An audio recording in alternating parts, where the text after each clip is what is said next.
What is up, guys? Today's project, we got an ML350. It's a 06, and we're doing the strut conversion from air to regular springs.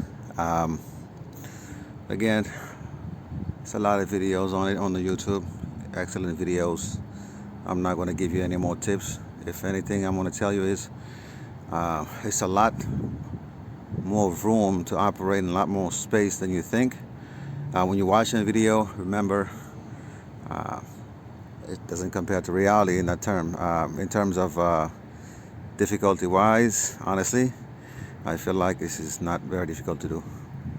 So don't be scared of it. It's a lot more room than the camera can show.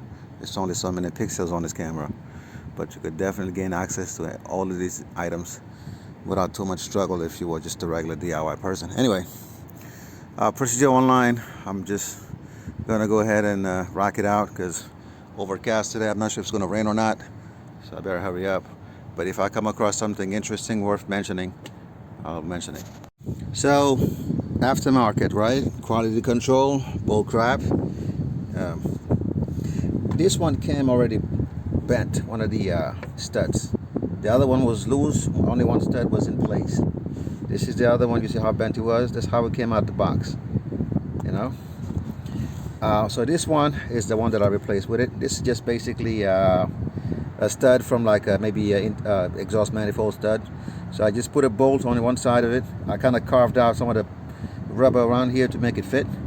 Now I got that. I got enough to put it in, and you know, from this side protruding. So I think it's going to be okay from this side. And once I get it in, I'm just going to take a few washers, stack them up on this side right here, right, and tighten it up. And I think it should be okay. Yeah. So either that, or you're gonna return this thing, and it's gonna, you know, it's gonna take 2 weeks. You bought it online, so you already know. So gotta do what you gotta do. All right. And there she goes after the repair. All right.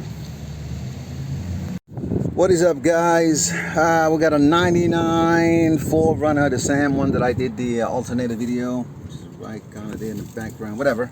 So today, customer called me. He had some minor accident. He ran over a curb or something like that. But long story short, the car was leaning. He didn't know what it was.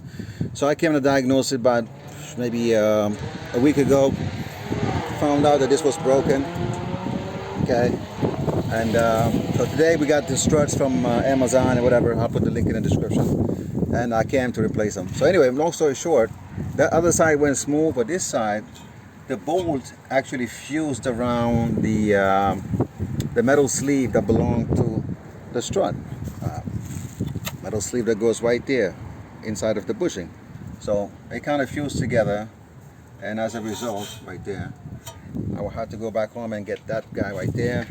And now, as you can see, I'm over here ready, getting ready to cut this off. I got some replacement bolts and nuts, whatnot, from AutoZone.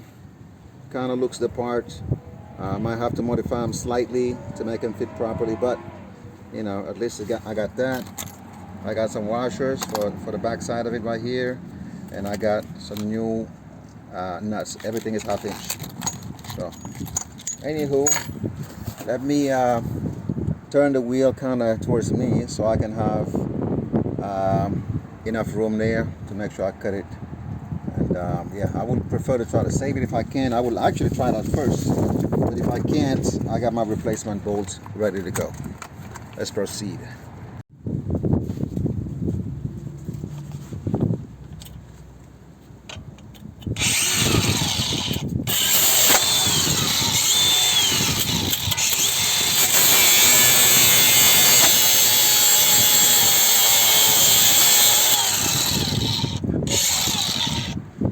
Man, almost there. Just get it from the back side here. Oh shoot, I gotta replace that. That's done. And just like that, we got pieces of it. I tried to nick it earlier and trying to see if I could, you know, slide it off, but this was not going anywhere. So there you have it. I'm gonna have to use new bolts. So Let's check the clearance on the original bolt. This is on the other side there. Barely any type of movement here, right?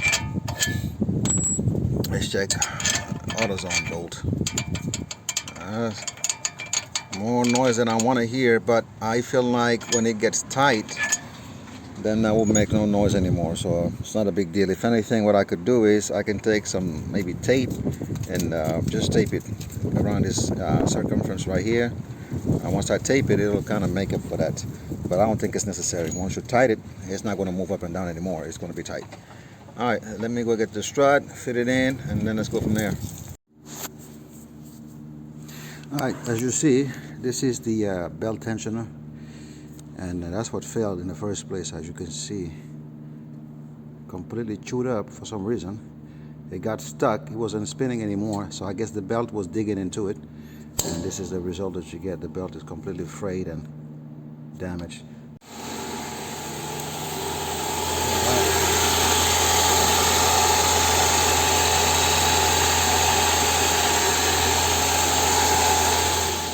Okay, ready.